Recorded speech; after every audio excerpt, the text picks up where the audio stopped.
Cardiac health ನ natural way ನಲ್ಲಿ ಕಾಪಾಡಿಕೊಳ್ಳಬಹುದಾ? Natural ways to improve our health is only majorly three things. ಒಂದು mind health should be good. Stress management ಮಾಡಿದ್ರೆ ಅರ್ಧ ಕಾಯಿಲೆ ಗುಣ ಆದಾಗೆ. 90% ಕಾಯಿಲೆ ಇವಾಗೆಲ್ಲ ನಾನ್ ಕಮ್ಯುನಿಕೇಬಲ್ ಡಿಸೀಸ್ ಬರ್ತಾ ಇರೋದೇ ಆಲ್ಟರ್ಡ್ ಫುಡ್ ಹ್ಯಾಬಿಟ್ಸ್ ಇಂದ. ಮೂರನೇದು ಇಂಪಾರ್ಟೆಂಟ್ ಆಸ್ಪೆಕ್ಟ್ ಈಸ್ ಈ ಹಾರ್ಟ್ ಇಶ್ಯೂಸ್ ಅಂತ ಬಂದಾಗ ಇವಾಗ ನಾವು ಅರ್ಲಿ ಏಜ್ ಅಲ್ಲೂ ಆಗ್ತಿದೆ ಅಂತ ನೋಡ್ತಿರೋದ್ರಿಂದ ಯಾರು ಯಾವಾಗ ಹಾರ್ಟ್ ಸ್ಕ್ರೀನಿಂಗ್ ಮಾಡಿಸ್ಕೊಳ್ಬೇಕು ಅಂತ ಸಜೆಸ್ಟ್ ಮಾಡ್ತೀರಾ? ಗೊರ್ಕೆ ಇದೆಯಲ್ಲ, ಗೊರ್ಕೆ ಸ್ನೋರಿಂಗ್ ಅದು ಒಂದು ಲಿಮಿಟ್ ವರೆಗೆ ಇದ್ದರೆ ಓಕೆ, ಅಕ್ಸೆಪ್ಟಬಲ್. ಒಂದು ಲಿಮಿಟ್ ಕ್ರಾಸ್ ಆದರೆ ಏನಾಗುತ್ತೆ, medicines one of the major culprits for heart related issues. ಅವರು ಬೇರೆ ಕಾರಣಕ್ಕೆ ಮೆಡಿಸಿನ್ಸ್ ತಗೊಳ್ತಾ ಇರ್ಬೋದು, ಕ್ಯಾನ್ಸರ್, ಕೀಮೋಥೆರಪಿ ಅಂತ ದೊಡ್ಡ ಕಾಯಿಲೆ, ಅಥವಾ ಸ್ಟೀರಾಯ್ಡ್ ಸಪ್ಲಿಮೆಂಟೇಷನ್, ಅಥವಾ ತುಂಬ ಕಾಲು ನೋವು ಅಂತ ಹೇಳಿ ತುಂಬ ದಿವಸ ನೋವುದು ಮಾತ್ರೆ ತಗೊಂಡು ಪೇನ್ ಕಿಲ್ಲರ್ಸ್, ಈ ಥರ ಮೆಡಿಸಿನ್ಸ್ ಇಂದನೂ ಹಾರ್ಟಿಗೆ ಪ್ರಾಬ್ಲಮ್ಸ್ ಆಗೋದು ಇದೆ. ಒಂದು ಐಡಿಯಲ್ ಡಯಟ್ ಅಂತ ಹೇಳಿದ್ರೆ ಓವರ್ ಆಲ್ ಹೆಲ್ತ್ ನ ಮೇಂಟೈನ್ ಮಾಡೋಕ್ಕೆ ಏನಿರಬೇಕು, ಹೇಗಿರಬೇಕು ನಿಮ್ಮ ಪ್ರಕಾರ?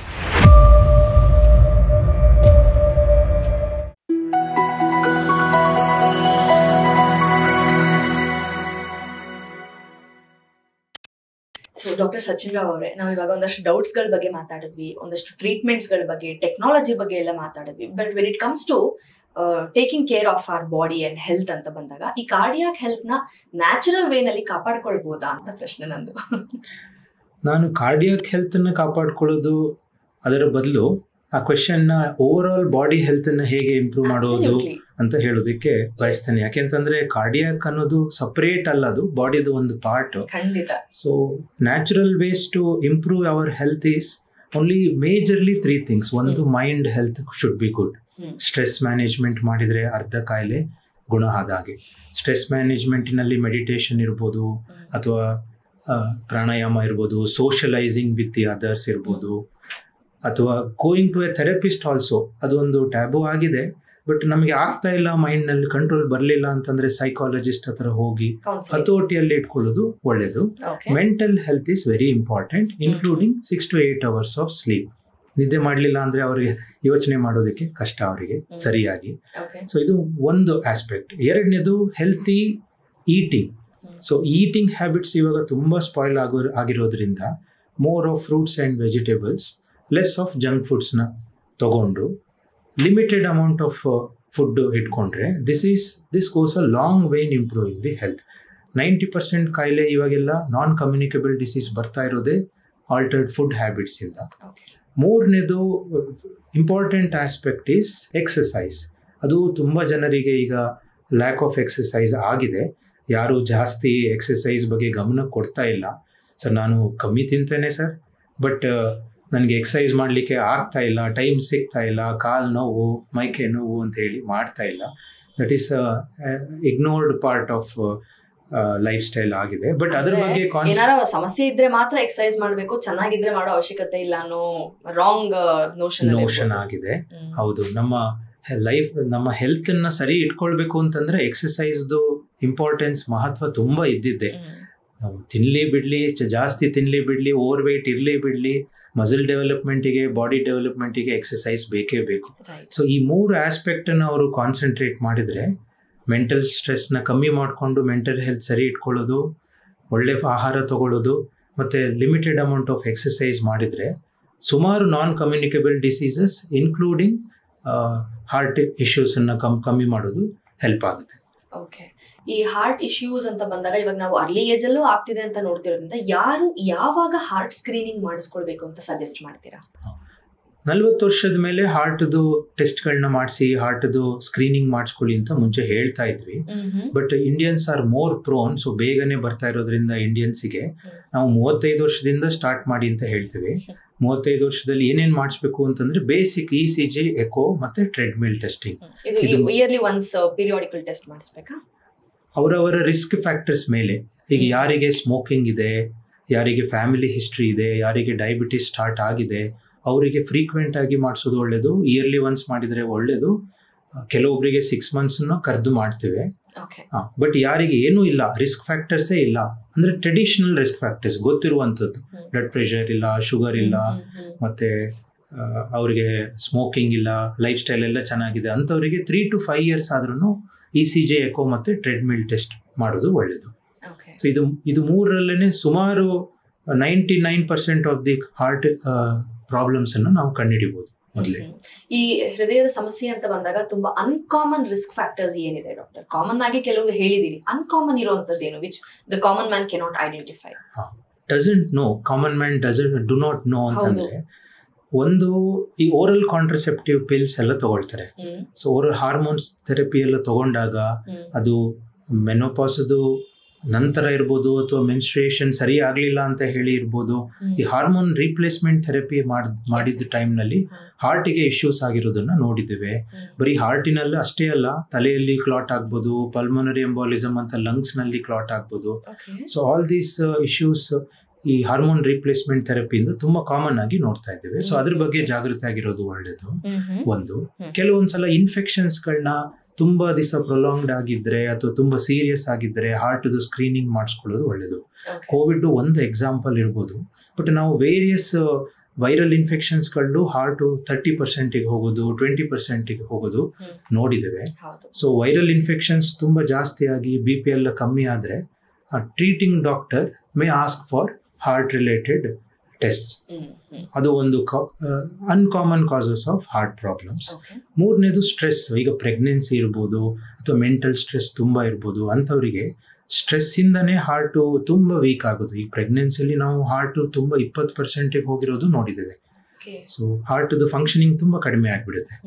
ಸೊ ಸ್ಟ್ರೆಸ್ ಅನ್ನೋದು ನೋಷನಲ್ ಕಾನ್ಸೆಪ್ಟ್ ಅಲ್ಲ, ಅದು ಸ್ಟ್ರೆಸ್ ಇಂದ ಡೆಫಿನೆಟ್ಲಿ ಹಾರ್ಟಿಗೆ ಎಫೆಕ್ಟ್ ಇದೆ ಅಂಡ್ ಹಾರ್ಟ್ 20 to 30% ಕೆಲಸ ಮಾಡೋದನ್ನು ನಾವು ನೋಡಿದ್ದೇವೆ. So stress is one of the risk factor for the heart. ನಾಲ್ಕನೇದು ಒಂದು ಅಬ್ಸ್ಟ್ರಕ್ಟಿವ್ ಸ್ಲೀಪ್ ಆಪ್ನಿಯಾ ಅನ್ನೋದು ಒಂದು ಕಾಯಿಲೆ. ಅಂದ್ರೆ ಈಗ ಗೊರ್ಕೆ ಇದೆಯಲ್ಲ, ಗೊರ್ಕೆ ಸ್ನೋರಿಂಗ್, ಅದು ಒಂದು ಲಿಮಿಟ್ ವರೆಗೆ ಇದ್ದರೆ ಓಕೆ, ಅಕ್ಸೆಪ್ಟಬಲ್. ಒಂದು ಲಿಮಿಟ್ ಕ್ರಾಸ್ ಆದ್ರೆ ಏನಾಗುತ್ತೆ, ಆ ಟೈಮ್ನಲ್ಲಿ ಗೊರ್ಕೆ ಹೊಡೆಯುವ ಟೈಮ್ನಲ್ಲಿ ಅವರಿಗೆ ಆಕ್ಸಿಜನ್ ಸರಿಯಾಗಿ ಬಾಡಿಗೆ ಹೋಗೋದಿಲ್ಲ.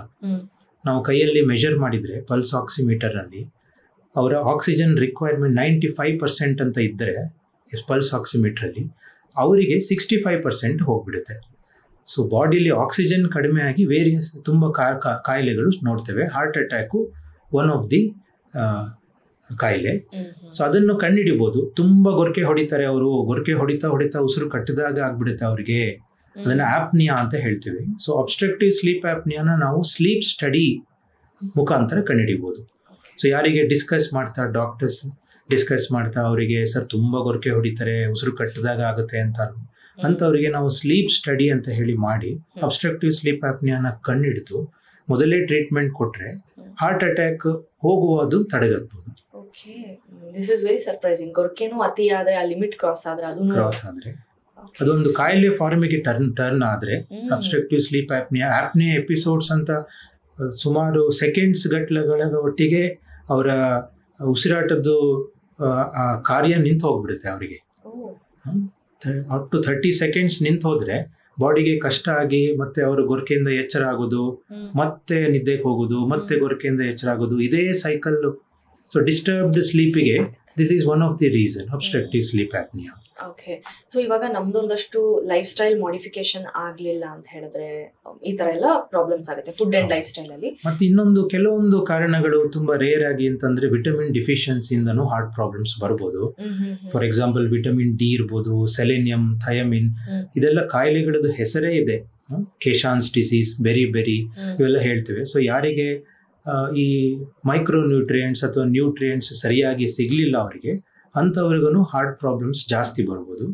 ಕೆಲವೊಂದು ಬಾಡಿಯಲ್ಲಿ ಇರುವಂಥ ಕಾಯಿಲೆಗಳು, ಫಾರ್ ಎಕ್ಸಾಂಪಲ್ ಥೈರಾಯ್ಡ್ ಡಿಸೀಸೇ ಇರಲಿ, ಒಬೇಸಿಟಿ ಇರಲಿ, ಹೈಪೋಥೈರಾಯ್ಡಿಸಮ್, ಹೈಪೋಗೊನಾಡಿಸಮ್, ಪಿಟ್ಯುಟರಿಸಮ್, ಇವೆಲ್ಲ ಹಾರ್ಟಿಗೂ ಎಫೆಕ್ಟ್ ಮಾಡುತ್ತೆ.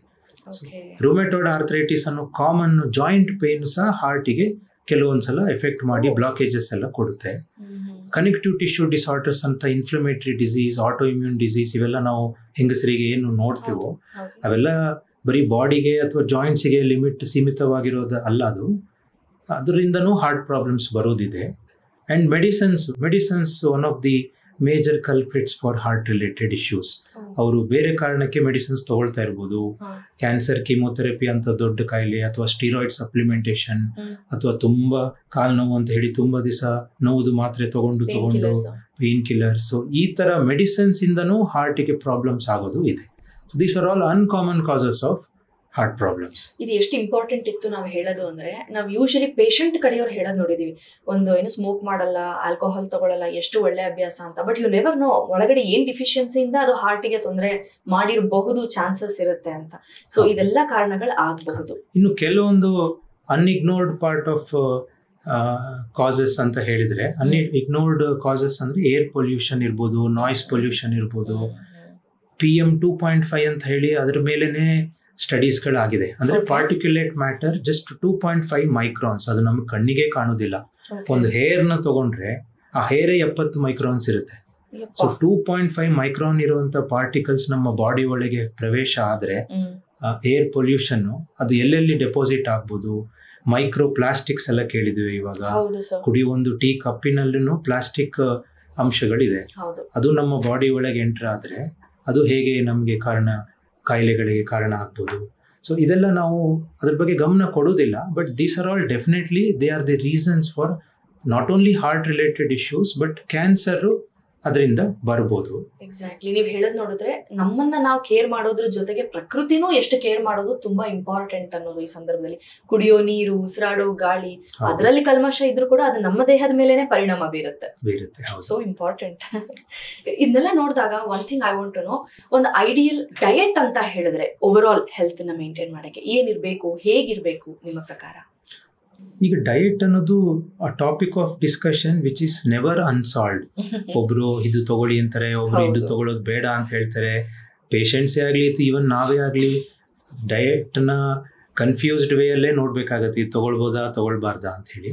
But I want to give a brief overview ಅದರದ್ದು. ನಾವು ಒಂದು ಡಯಟ್ ನಲ್ಲಿ ಸುಮಾರು ಅಂಶಗಳನ್ನ ನೋಡ್ಬೇಕಾಗತ್ತೆ. ಮೊದಲನೇದು, ಯಾವಾಗ ಡಯಟ್ ತಗೊಳ್ಬೇಕು, ಟೈಮಿಂಗ್ ಆಫ್ ಡಯಟ್. ಟೈಮಿಂಗದು ಇಂಟರ್ಮಿಟೆಂಟ್ ಫಾಸ್ಟಿಂಗ್ ಅಂತ ಹೇಳಿ ಇವಾಗ it's good for the heart ಅಂತ ಬಂದಿದೆ, ಗುಡ್ ಫಾರ್ ದಿ ಬಾಡಿ ಅಂತ ಬಂದಿದೆ. ಇಂಟರ್ಮಿಟೆಂಟ್ ಫಾಸ್ಟಿಂಗ್ ಮಾಡೋದ್ರಿಂದ ಕ್ಯಾನ್ಸರ್ ಸಹ ಕಮ್ಮಿ ಮಾಡ್ಬೋದು ಅಂತ ಬಂದಿದೆ. So frequent diet is harmful but infrequent diet is not harmful. So timing ಅಂತ ಹೇಳೋದಕ್ಕಿಂತ ಕಮ್ಮಿ ತಗೊಳ್ಳಿ, ಜಾಸ್ತಿ ಅದನ್ನು ಫ್ರೀಕ್ವೆನ್ಸಿ ತಗೊಳ್ಬಿಡಿ ಅನ್ನೋದು ವೆಲ್ ನೋನ್ ಫ್ಯಾಕ್ಟ್. ಸೊ ನಾನು ಈ ಟೈಮ್ ತಗೊಳ್ಳಿ, ಬೆಳಗ್ಗೆ ಎದ್ದ ತಕ್ಷಣ 1 ಗಂಟೆಲೇ ತಗೊಳ್ಳಿ, 2 ಗಂಟೆಲೇ ತಗೊಳ್ಳಿ, ಬ್ರೇಕ್ಫಾಸ್ಟ್ ಸ್ಕಿಪ್ ಮಾಡಿಬಿಡಿ, ಇದೆಲ್ಲ still a topic of discussion. ಇದು ನಡೀತಾ ಇದೆ, ಟ್ರಯಲ್ಸ್ಗಳು. ಬ್ರೇಕ್ಫಾಸ್ಟ್ ಸ್ಕಿಪ್ ಮಾಡ್ಬೋದು ಅಂತ ಹೇಳ್ತಾರೆ, ಮಾಡಬಾರ್ದು ಅಂತ ಹೇಳ್ತಾರೆ, ಕನ್ಫ್ಯೂಷನ್ಸ್ ಇದೆ. ಅದಕ್ಕೆ ಒಂದೇ ಗೊತ್ತಿರುವುದು ಅಂತಂದ್ರೆ, ಫ್ರೀಕ್ವೆಂಟ್ ಆಗಿ ತಗೊಂಡು ಬಾಡಿಗೆ ಕ್ಯಾಲೋರೀಸ್ನ ಓವರ್ಲೋಡ್ ಮಾಡೋ ಬದಲು ಇನ್ಫ್ರೀಕ್ವೆಂಟ್ meals is better. 6 to 8 hours of gap in between meals is definitely better. Intermittent fasting ಅಂತ ಹೇಳಿದ್ರೆ 18 to 24 hours ಏನು ತಗೊಳ್ಳದೆ ಇರುವುದು is also shown to be better. But ಅವರವರ ಬಾಡಿಗೆ ಅಡ್ಜಸ್ಟ್ ಆಗಲಿಲ್ಲ ಅಂದರೆ ಮಾಡಬೇಡಿ. ಸರ್ ನಾವು ಹೇಳಿದ್ರಿ ನೀವು ಊಟ ಬಿಡಿ, ಉಪವಾಸ ಮಾಡಿ, ಬಟ್ ನಂಗೆ ತಲೆ ಸುತ್ತು ಬರುತ್ತೆ ಅಂತಂದ್ರೆ they are not still used to that. So ಬಾಡಿಗೆ ಅಡ್ಜಸ್ಟ್ ಮಾಡಿಕೊಂಡು ಅದನ್ನ ಇಂಟರ್ಮಿಟೆಂಟ್ ಫಾಸ್ಟಿಂಗ್ ಮಾಡೋದು ಡೆಫಿನೆಟ್ಲಿ ಒಳ್ಳೇದು. ಹಾಗಂತ ಅದನ್ನ ತಿಂಗಳಾನ್ಗಟ್ಲೆ ವರ್ಷಾನ್ಗಟ್ಲೆನೂ ಮಾಡಬಾರ್ದು ಅಂತ ಹೇಳ್ತೀರಾ, ಅಥವಾ ಇಸ್ ದಟ್ ಓಕೆ, ಅಡ್ಜಸ್ಟ್ ಆಯ್ತು ಬಾಡಿಗೆ ಕ್ಯಾಲೋರಿ ರಿಕ್ವೈರ್ಮೆಂಟ್ ಇದೆ, ಅದಕ್ಕಿಂತ ಕಡಿಮೆ ಕೊಟ್ರೆ ನಾವು in the name of fasting ಬಾಡಿಗೆ ಬೇಕಾಗಿದ್ದು ಸಿಗ್ಲಿಲ್ಲ ಅಂತಂದ್ರೆ ಡಿಫಿಷಿಯನ್ಸಿಯಿಂದ ಹಿಡಿದು ಮಾಲ್ ನರಿಶ್ಮೆಂಟು ಆಗ್ಬಿಡುತ್ತೆ. So being balanced and intermittent ಫಾಸ್ಟಿಂಗಿಗೆ ಟುವರ್ಡ್ಸ್ ಇಂಟರ್ಮಿಟೆಂಟ್ ಫಾಸ್ಟಿಂಗಿಗೆ ಟ್ರೈ ಮಾಡೋದು ಇವಾಗಿದ್ದು ಅಡ್ವೈಸಬಲ್ ಥೆರಪಿ. ಟೈಮಿಂಗ್ ಬಗ್ಗೆ ಬಂದರೆ ಹೀಗೆ ಹೇಳ್ಬೋದು, ಇಂಟರ್ಮಿಟೆಂಟ್ ಫಾಸ್ಟಿಂಗ್ ಈಸ್ ಬೆಟರ್.